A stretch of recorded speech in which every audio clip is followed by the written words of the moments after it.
This is the new logo for Sandisk, the makers of storage and portable media. Or is it? There were 3 issues with this logo that I've fixed, so let's talk about them, working from the smallest gripe to the issue that bugs me the most. First, I fixed the lack of optical alignment between curved arcs and straight lines. The rounded top of this A was originally perfectly flush with the straight top of the S, but human perception doesn't work mathematically. For a circle and a square to appear equal in size to each other, the circle needs to extend beyond the boundaries of the square, which this logo misses. Second, I added a bit more space between the D and the I. This I has a flag on the top, which extends to the left, but the space on either side of the stem is equal on both sides. This means the negative space, the gap between the D and the I, is much narrower at the top, which feels off balance. But last, this N is not the N in the new Sandisk logo. This is the actual N. Now, this feels off because of something called letter harmony.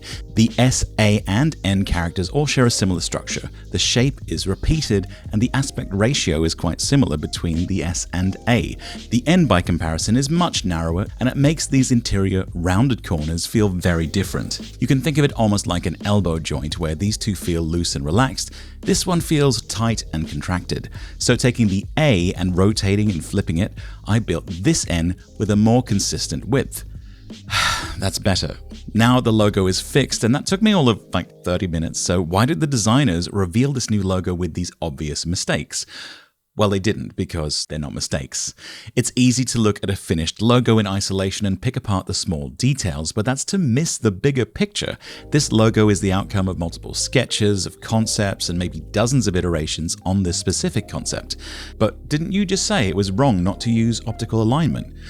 Well, it depends on the context. This is a long rectangular logo, and using optical compensation, if you make that rectangle 10 pixels high, the logo isn't exactly 10 pixels high. You lose some space at the top and bottom, and those lines won't be as sharp because of anti-aliasing.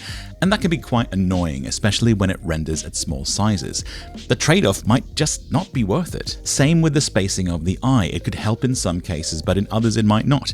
It's ultimately a trade-off, and personal preference will come into it. As for the N, well, I still dislike it, but there is a different version of this logo in the launch video where the letters are stacked vertically, and for that version, it helps that the N is narrower to more closely match the S and A arranged in that configuration.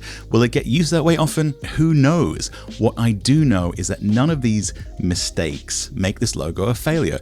It's a successful logo. People seem to like it. On a vibes level, it gives NASA Worm meets Wipeout 2097, and it fits into the larger trends in visual culture and branding, specifically of 2000s nostalgia and the backlash against boring minimalism. So did I fix this logo? No, not at all. But now you have more esoteric design trivia. And isn't that the best gift of all these holidays? Also no.